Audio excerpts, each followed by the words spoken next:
Is Genesis 1 really composed of ancient Near Eastern myths?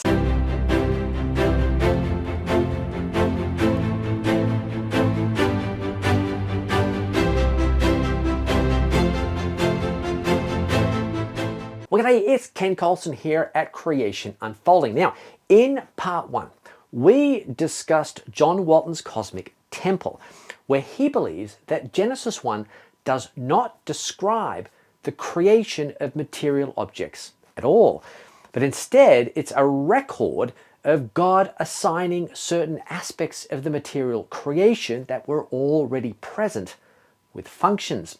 And in part 1, we looked at Walton's claim that Near Eastern creation myths, so those from Sumer, Babylon, and Egypt, were themselves functional in nature, having nothing to do with material origins at all.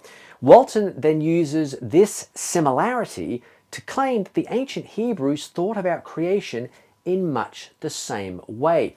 Now, if you have not watched part 1, then please go back and watch that video now. You'll find a link in the description. Now, in this video, we're going to look at the second major thrust in Walton's overall argument, which itself has two parts. Now, first, Genesis 1 nowhere describes the creation of material objects. And second, that the meaning of the Hebrew word bara, rendered to create in English and in Genesis 1, also has nothing to do with the creation of material objects. Okay, let's have a look at Walton's first argument that Genesis 1 nowhere describes the creation of material objects. The fundamental problem with this first argument is Walton's sort of conflating two very different ideas: creation ex nihilo and creation ex materia.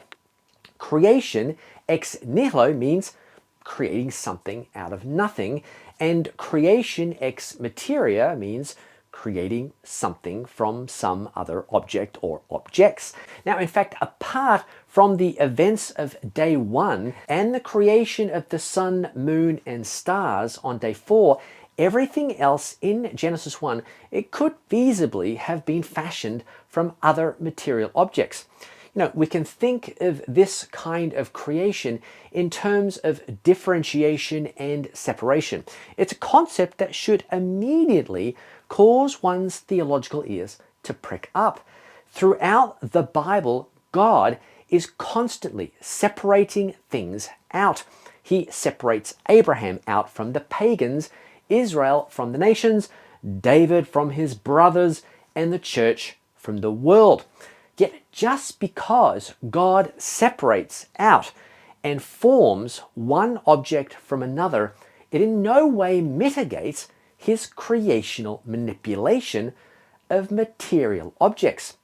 Consider, however, what Walton has to say about the events of day 3.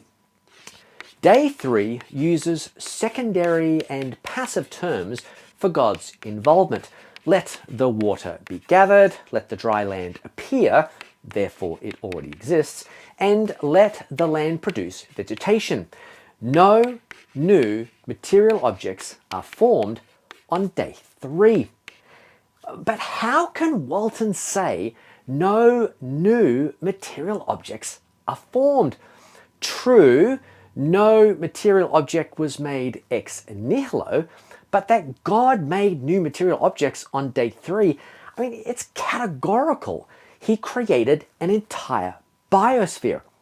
In fact, when we look at the other verbs that occur during day 3, we are left with the unmistakable impression of God's manipulating and forming material objects. The text says this: "Let the waters under the heavens be gathered together into one place." Now, this is a clear manipulation of water, which, interestingly enough, it seems to be sort of coalescing into a single body of water under the influence of gravity. Now, next, the text says, "And let the dry land appear."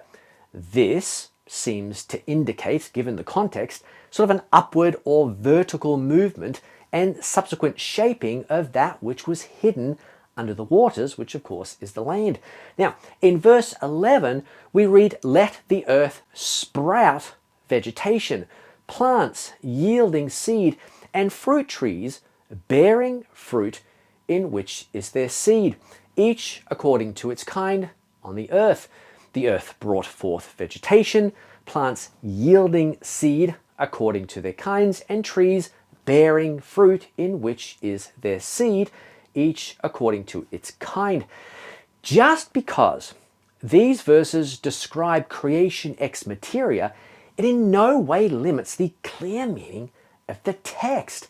Now, as an example, I might tell you that I made a desk for my office, but do I have to tell you that the four legs and the top were prefabricated?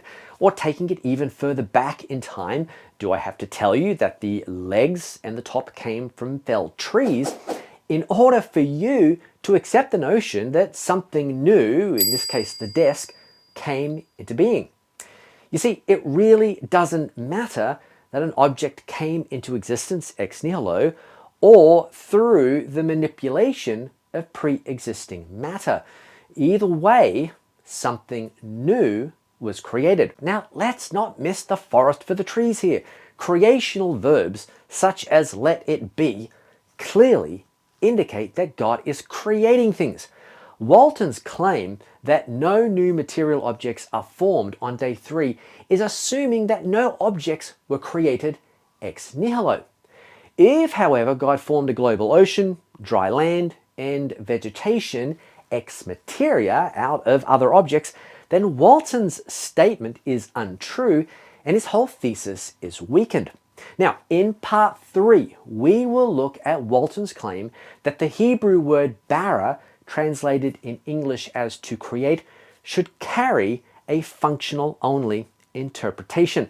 So that's all from me, Ken Coulson here at Creation Unfolding. Look, if you enjoyed this video, if you got anything out of it all, then please go ahead, pound that like button. Look, share this video on your social media platform. Yes, even if you just get one person to look at, go ahead and share this video now. Of course, if you'd like to give, there is a link in the description. I'd really appreciate that. As always, I appreciate prayer. We'll see you next time. Thank you and goodbye.